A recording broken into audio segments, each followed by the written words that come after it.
All right. Our next speaker is Dr. Donald Kephart. Dr. Don Kephart is also a pediatric orthopedic surgeon. He did his orthopedic surgery residency at UC Davis, followed by a clinical fellowship in pediatric orthopedic surgery at Hospital for Sick Children in Toronto. He's one of our newest faculty members here at UCSF, and he specializes in treating the musculoskeletal manifestations of neuromuscular disease, specifically cerebral palsy. Welcome, Dr. Kephart.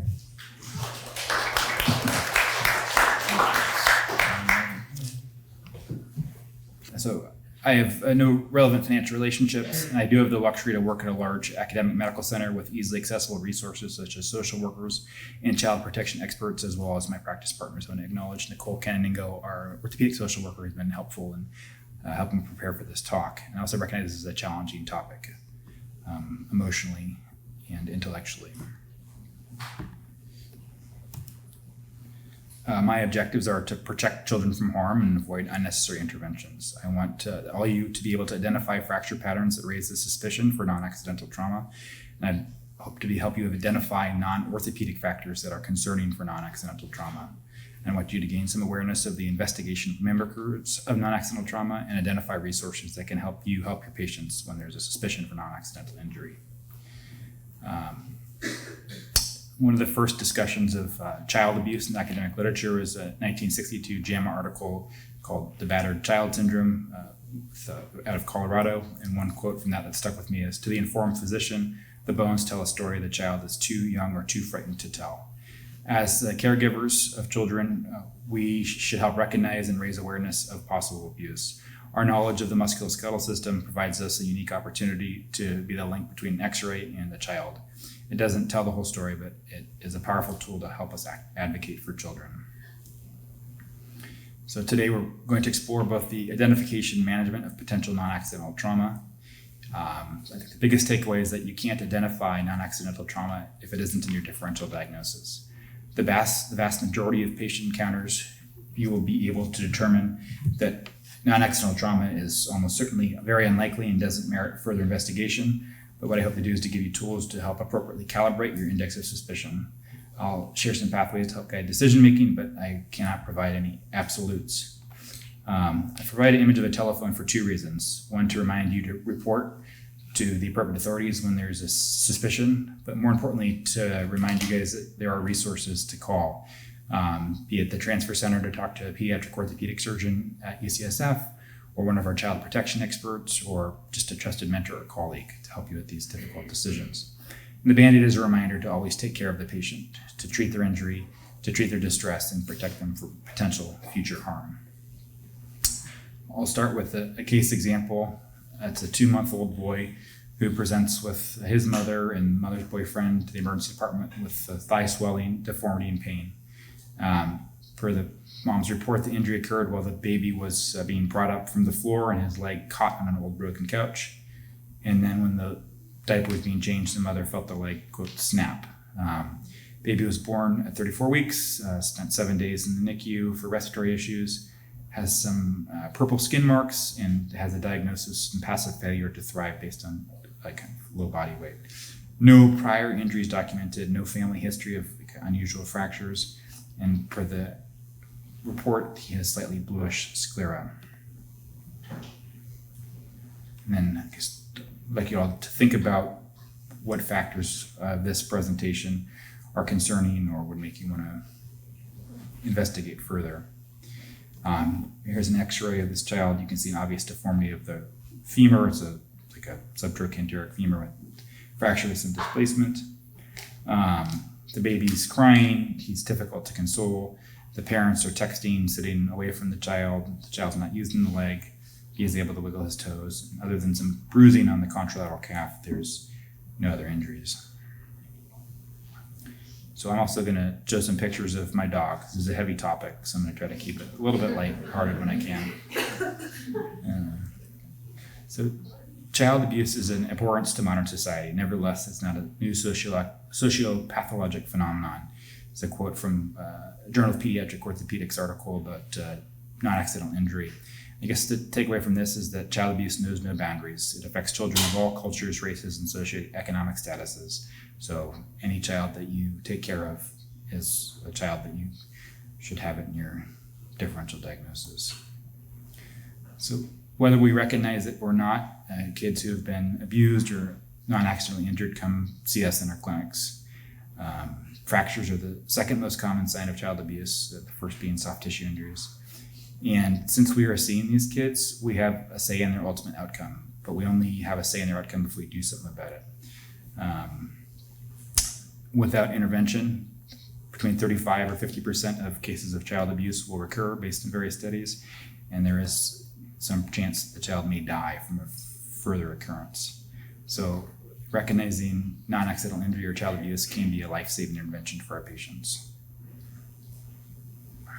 So what is abuse?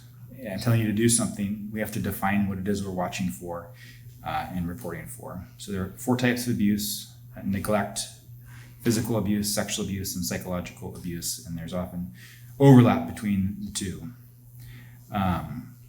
As an orthopedic surgeon, the physical abuse is what I would be most likely to see, but however, neglect is also something very common.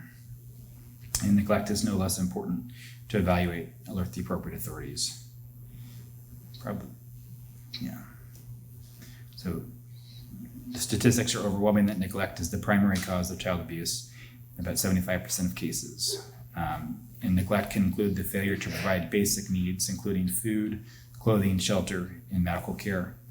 And in the survey, only about 17% of the cases included physical abuse.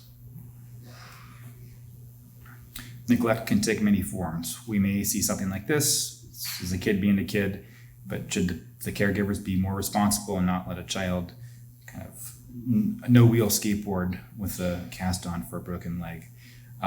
One strong memory from my residency was a child who rode his bike down a slide onto a trampoline, falling off and ending up with a supracondylar humerus fracture. Is this neglect? I don't know. What about children playing violent collision sports like football or sustaining fractures in motocross racing? There's definitely a gray area between healthy exposure to risk and dangerous neglect. And that's a very difficult thing as a provider to evaluate.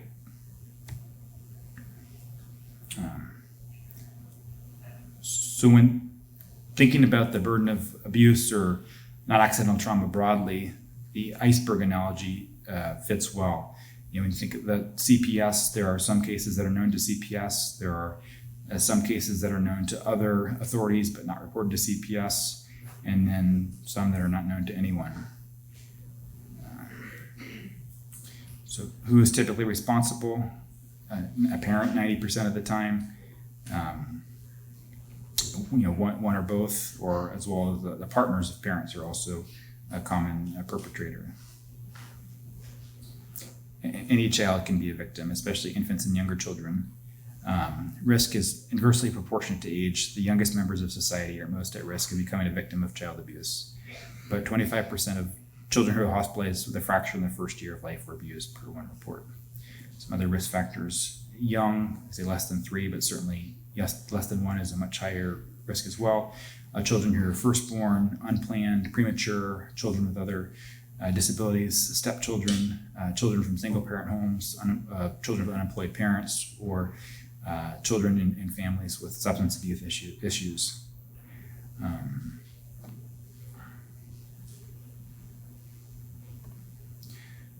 The firstborn child presents many unknowns to the parents, most of whom have never had a practice before having a child of their own.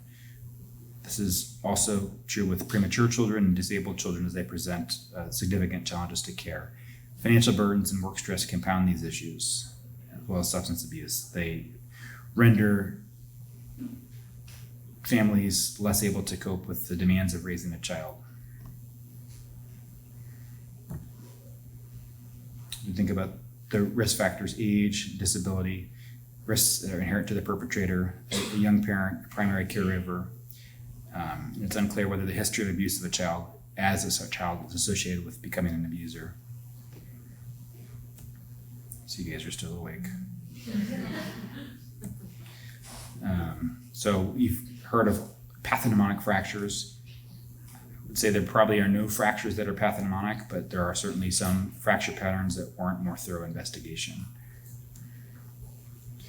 thinking about pattern recognition and whether an injury makes sense based on the child's developmental stage, as well as taking a history of how the injury occurred, and a physical exam of the entire body can help lead us in the right direction.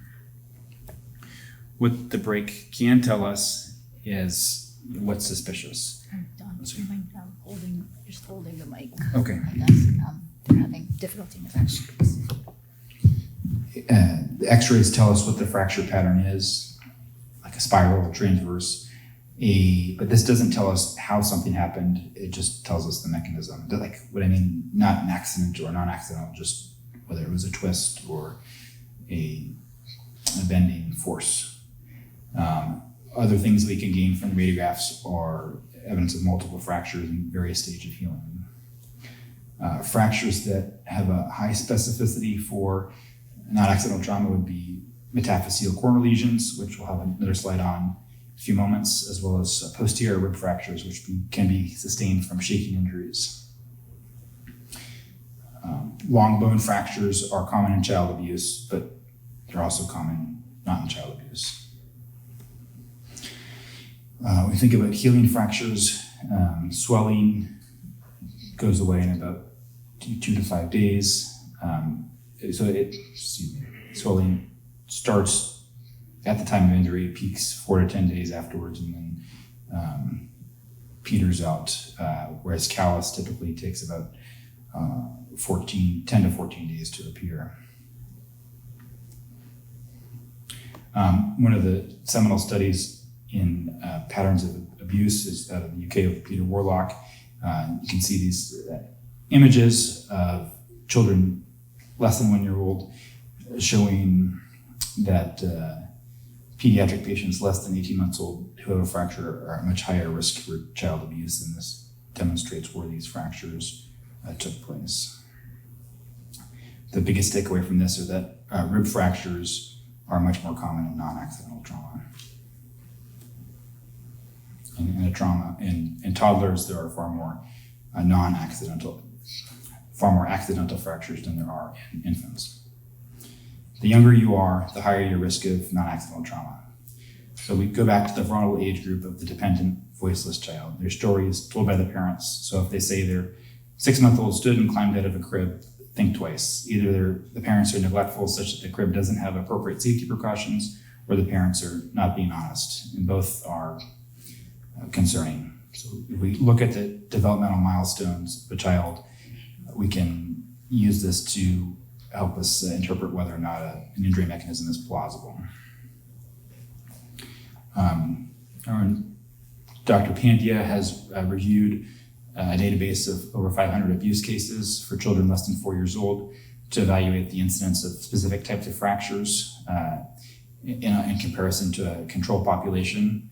And it shows that rib fractures are the highest likelihood of indicating abuse. And that's also the case in children less than 18 months old. However, children who are older than 18 months, humerus fractures and femur fractures are more likely accidental than non-accidental.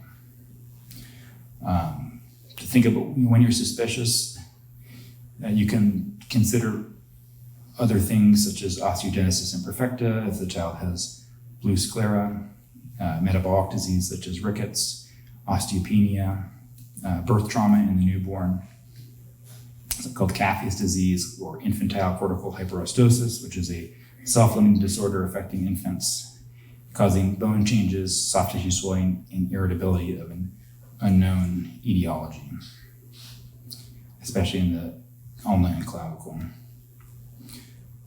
But despite there being many, we can't let these other mimickers of non-accidental trauma dissuade us from doing our job of being a doctor or a caregiver and considering non-accidental trauma. We may be so revolted by the thought that a child may have been abused that we rationalize that it didn't in fact happen. So the most important thing to do is recognize and act. If you're concerned, inquire further, get help, and realize that you have an opportunity to really help out this child. So once you suspect something, what do? You get a history physical, you get imaging, you repeat the history to see if there's consistency from recount to recount. You can consult with other providers. If you're concerned for metabolic bone disease, you order appropriate lab workups. In children with cerebral palsy or spina bifida who don't ambulate, you could also consider disuse osteopenia. Conduct a physical exam of the child, exposing the entire skin, and remembering that soft tissue injuries are the leading sign of abuse. So that's an important thing to look for. When you're looking at bruises or abrasions or burns, note the locations and the pattern, and document the clinical images. Some helpful mnemonics to remember are 10-4, so torso, ear, and neck in children less than 4 years old, and any bruising under 4 months of age are highly suspicious. It's not easy to tell whether something is benign or a sign of non-accidental trauma, so I'll show some clinical images to look at and think about. This is a melanotic birthmark. This is a child with idiopathic thrombocytopenic purpura who has this collection. This is, however, a slap mark. And again, this emphasizes that children who are young are the most vulnerable. You can see this child as an infant. Here's an older child who had some accidental trauma, lands on his forehead with the paddle sign. Look at the pattern of this. You can see it's the ligature marks, so that's consistent with non-accidental trauma. And this is a child with a hand mark on his buttock. So this is bruising on the kind of extensor surfaces, which is common. Kids fall, they fall on their knees, their shins, you scrape your shins, climbing trees. This is not particularly suspicious for non-accidental trauma. However, significant marks on the flexor surfaces are very concerning, consistent with something like whipping or belt marks. Here's some bruising from trauma. And then this is a child with hemophilia that has ecchymosis from some minor incident. This is a cigarette burn. And it's not to be confused with marks from cupping, which is the physical therapist in the audience may perform this. And then this is marks from coining. So I think the takeaway from all this is it's not easy, that things that may look suspicious may be completely benign. I talk about imaging. The imaging of suspected child abuse cases is critical. As we said previously, the bones can say more than what a young child themselves can describe. Different institutions have different protocols, but the biggest takeaway is that they all involve about 20 radiographs. It doesn't involve a single babygram. Getting multiple images of the skull and the chest, imaging of the ribs, the abdomen, the pelvis, the long bones, the hands and the feet.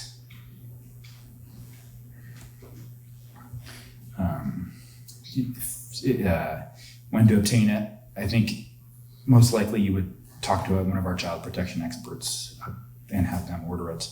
But kind of essentially cases of suspected abuse in a child less than 2 years old, especially in a child less than 1 year old with any fractures, child with multiple fractures, or a history of fragile bone.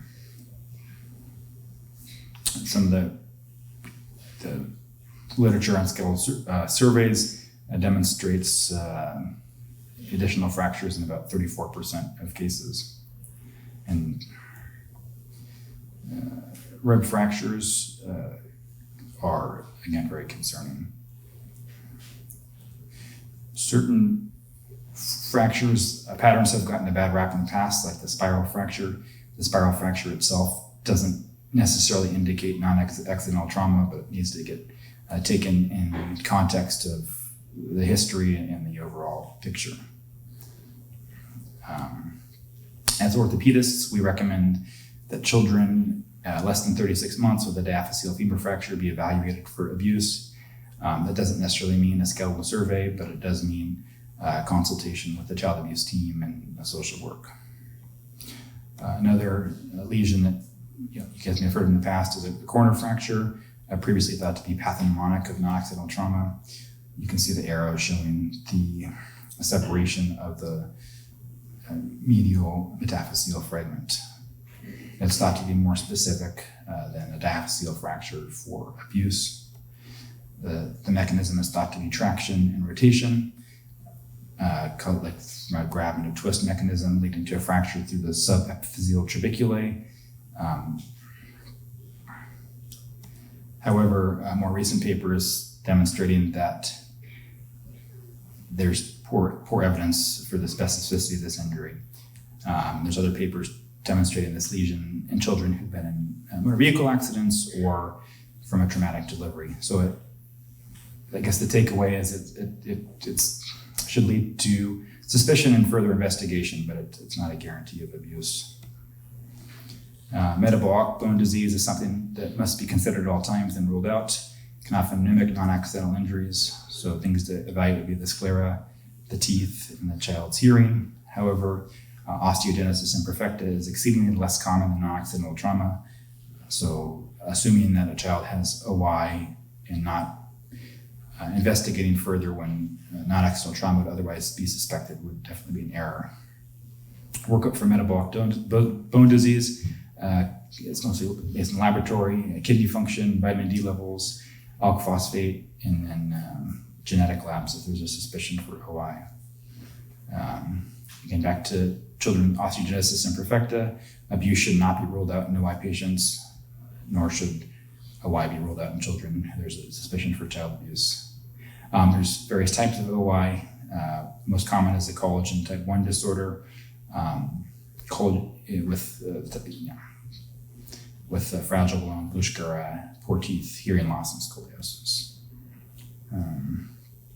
The management of these cases, one is have a suspicion, and then if you have a strong suspicion, report. Probably all of us in this room are mandated reporters, so if in our professional capacity we have knowledge of something suspicious, we need to report it, similar to elder abuse. In this slide deck, which will be available, there's numbers for Alameda County and San Francisco County. Must report quickly, usually within 36 hours, but hopefully much sooner than that. Here's another case scenario. You're seeing a child in the clinic, you observe a father telling an infant to shut up and striking the child. What should you do next? It's report this. This is not appropriate discipline, you're concerned. Management, so I guess many of you are out not at a center is to have a plan. If you see a child that you're suspicious for, it's easier to have a plan ahead of time. You have the number for a social worker, have the number for our child protection team here at UCSF, primarily James Crawford here in Oakland and Chris Stewart in San Francisco. And the management of the actual injury should be fairly straightforward. Do the normal workup that you would do for any fracture according to the child's age and presentation. How did it happen? Where? When? Last PO intake? Other injuries, etc. The appropriate imaging of joint above and below. Call the orthopedic team if indicated based on the last talk. As painful as documentation can be, this is a crucial point of this patient's care. Take the time to enter the details, including the stories told you by the family, including mechanisms, witnesses, and timing, and carefully document your findings, include history of previous injuries. Ultimately, you should think about what you are writing and if you're willing to read this back from the stand in the courtroom. Be complete, thorough, and matter of fact. Prognosis. In terms of the fracture, recovery from the fracture itself is normal. The issue is more the non-accidental nature of injuries. You can help address barriers to care, such as the socioeconomic needs, the transportation, which may be stressors leading to non-accidental trauma.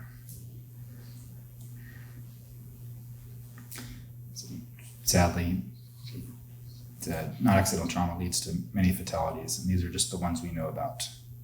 So I task you all to use the science to be suspicious and consider adding non-accidental trauma to the differential. Going back to our initial case example, a skeletal survey was performed demonstrating posterior rib fractures and possible left proximal tibia fracture. Child advocacy consult was performed, as was an osteogenesis imperfecta workup. In terms of the femur, it was treated initially with a Pavlik and then converted to spica cast and healed uneventfully. And then there was CPS intervention that took place. I'll give a couple more questions just to stimulate thought. What's the second most common cause of death in children? Be child abuse. What pediatric elbow injury has a high association with child abuse? It'd be a physial separation. And then in this vignette, what risk factors are there for non-accidental trauma? I'll let you guys read through for a moment.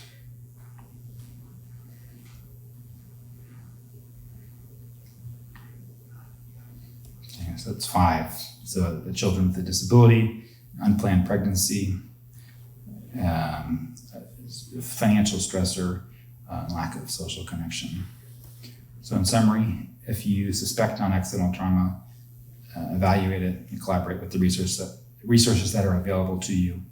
Reporting can save a child's life. There is no pathognomonic fracture for non-accidental trauma, but certainly there are fracture patterns, especially in conjunction with the child's developmental stage, that really raise suspicion. There's a resource here at UCSF. This is the Center for Child Protection. There's a phone number, small on the bottom right, that will have someone answer it and help guide you if you're not sure. And then here's the CPS website. Okay. Any questions for this talk or for Dr. Deganessi's talk from earlier? Yes. So my policy is that if I'm going to make a CPS referral, I have to tell the family that I'm doing that. Do you have a way to say that to someone that doesn't get you punched in the nose? That's a great question. On the occasions that I've had to incorporate our child protection team, when I've told, it's obvious for me, it's always been in the case of a fracture, what I've told the family is this fracture pattern is concerning for an injury that wasn't inflicted accidentally, so I'm to protect your child. And in other children in these circumstances, we have a policy that for every fracture of this nature, we investigate further. So I kind of phrase it as a policy, but I don't lie and say, oh, I think your child has brittle bone disease. I say that I do have concerns that this may represent abuse, so by policy, we must investigate further. So I think that it has been helpful to deflect anger away from me and towards this policy. So it's a strategy that he utilized. Any other questions?